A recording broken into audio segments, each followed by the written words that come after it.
Hello, welcome to Water Sign Philippines. So, ito yung reading natin for Water Sign, Cancer, Scorpio, Pisces. Take only what resonates. Hindi ito magre-resonate sa lahat. Unfortunately, hindi ko makuha lahat ng energy ng Water Sign sa mundo. By the way, pagpasensyahan na medyo masakit kasi nalamunan ko ngayon kaya hindi ko may lalakas yung boses ko. So, I will try my best na may deliver yung message. Isa pa rin yun po sa reason kung ba't medyo hindi ako masyadong nakapag-reading lately. Sakit pa yung lalamunan ko, kagaling ko na po din sa sakit. And then, after nun, marami din po kami mga events na ginanapan or pinuntahan. So, medyo naging busy. Anyway, sa mga hindi pa nakaka-follow, follow lang kayo guys. Subscribe. Hit the notification bell. And meron ako Facebook page, Madam P. Sana po ay i-follow niyo rin ako din sa Facebook page ko na yun. Nagpo-post ako na doon ng mga bagay na hindi ko na ipopost dito. Like mga updates sa akin, etc. And, yeah. Doon ka din pwede mag-inquire ng personal reading, astrological reading, tarot, palm, ay yung mga ginagawa kong reading. And of course, kung gusto mo na magpa-reading doon sa aking friend, nag-ano sila ha, gagamot sila. Yung spiritual na gamutan, of course, if you need a doctor ka pumunta. Spiritual na gamutan, Jing Tarot Reader. Yan yung kanyang Facebook. Inquire ka lang sa kanya. Ayan. Let's start. Main energy mo is the Knight of Cups. Hindi ko na lang masyadong ipapakita yung card. Kasi, medyo malabo din yung camera na nakuha kong phone.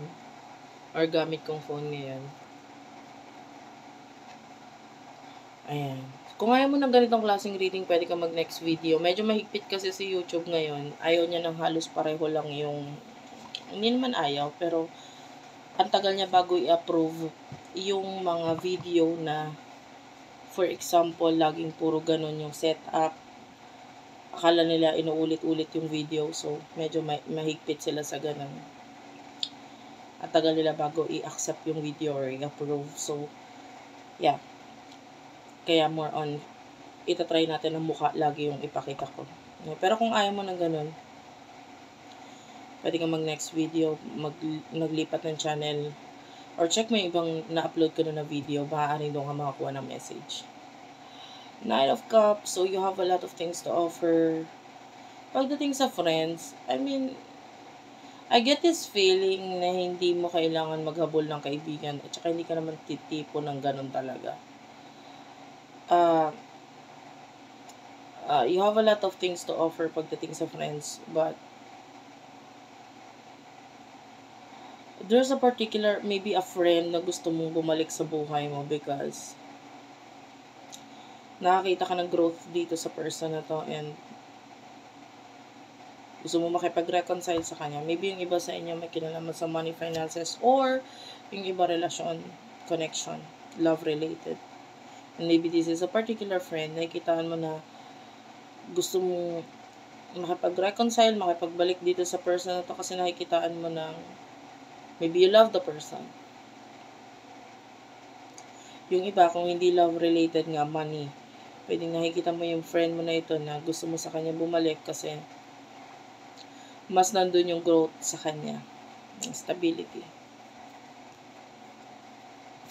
But I feel like there's things na kailangan mong i-end muna bago may sakatuparan yung reconciliation with that person. Kailangan may mag-end muna. Maybe relationship, maybe career. Kasi kung hindi mag-end yun, hindi masasakatuparan yung yung reconciliation mo dito sa taong to. Sino yung person na kakonect mo pagdating sa love? Pagdating sa love.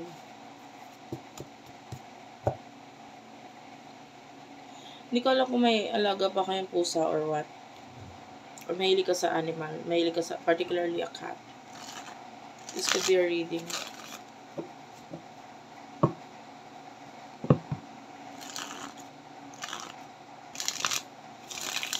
Sakit talaga yung aking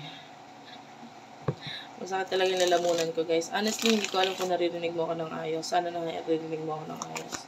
Kasi bago lang itong phone na ginagamit ko. Hindi siya bago, but hindi ko siya usually ginagamit. So, the Four of Cups is here. So, this person actually, hindi na siya sure kung babalik ka balik. Wala siyang idea sa kung ano yung nasa isip mo, emotion mo, whatever. Nakakita na stability dito sa person na to, Ten of Pentacles. So, Strength card, kung akala mo yung person na ito yung makikipag-communicate or what sa'yo, I don't feel like gagawin niya yun. Kasi kung nagmamatigas siya, kung nagmamatigas ka, mas nagmamatigas siya. Mas mataas ang ego niya.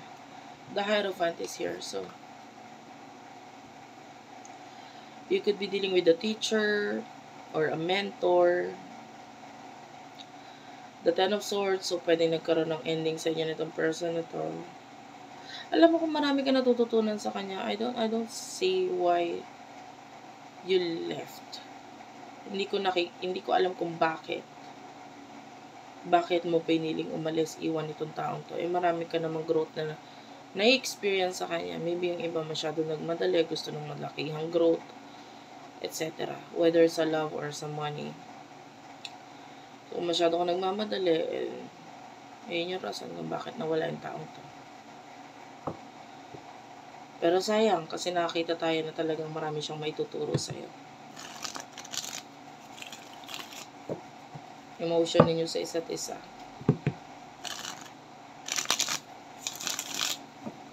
Ano yung emotion ninyo sa isa't isa? For the sign of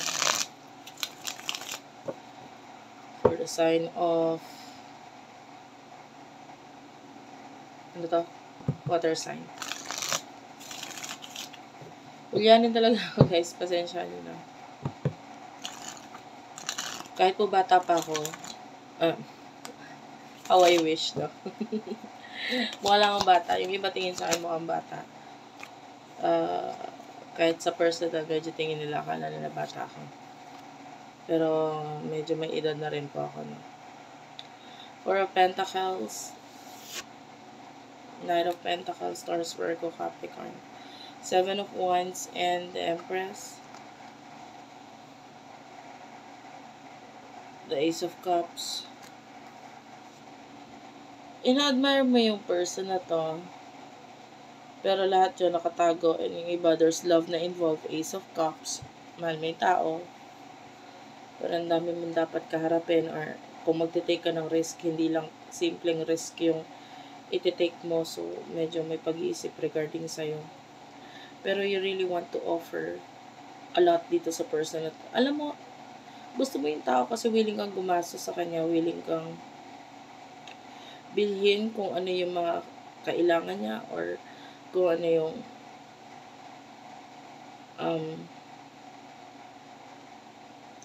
makakapagpasaya sa kanya. You're willing to give. You're a giver.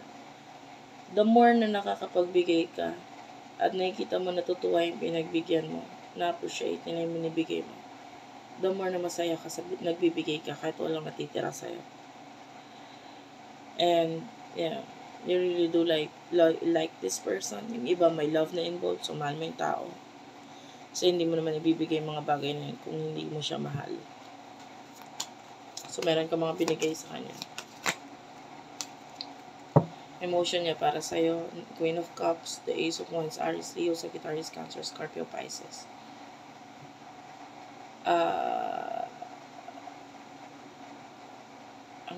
But I feel like itong person is open naman siya sa'yo. Pinapakita niya yung totoong siya.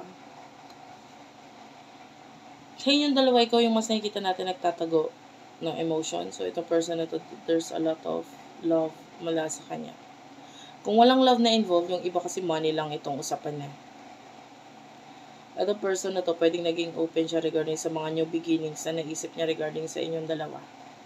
Sinabi niya yun, naging open siya dyan. Maybe it has something to do with creativity, etc. So, what will happen in the near future sa inyong dalawa na person na ito? Pasensya ka na, masakit talaga yung lalamunan ko. Kaya, kung akala mo tinatamad ako or ano, or naantok, hindi po. Talagang masakit lang yung lalamunan.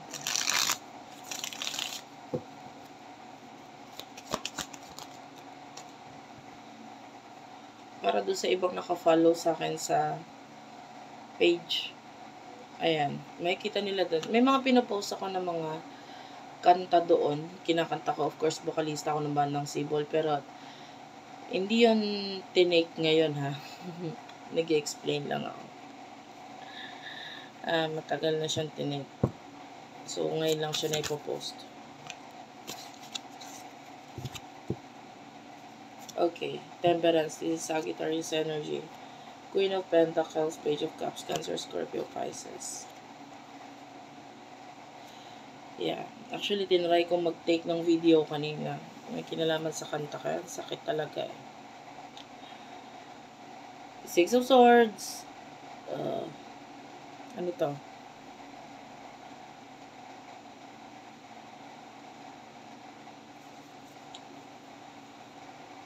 I'm feeling like someone here is already giving up sa isang relationship or sa isang connection. Nag-move on na lang and thinking about the future. Ayan. And the Queen of Pentacles and the Page of Cups. Maybe future of a child. Stability.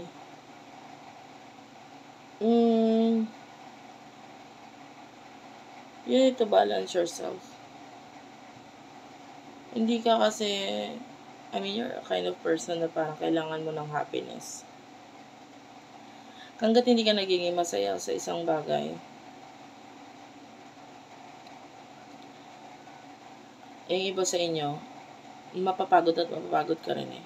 For example, sa isang work, career, okay, marami kang kita, marami kang pera dyan sa career mo na yan.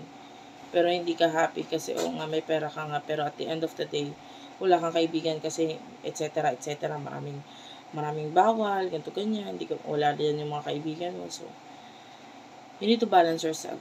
Kasi, hindi ko nakikita na magiging okay ka sa future kung hindi mo makukuha yung mga bagay na makakapagpasaya sa'yo. Pag work lang, hindi siya mag-work out.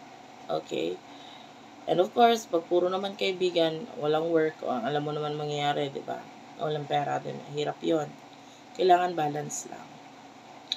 At walang ibang makakatulong sa'yo kundi ang sarili mo. Okay? Kailangan matutunan mo ring i-balance or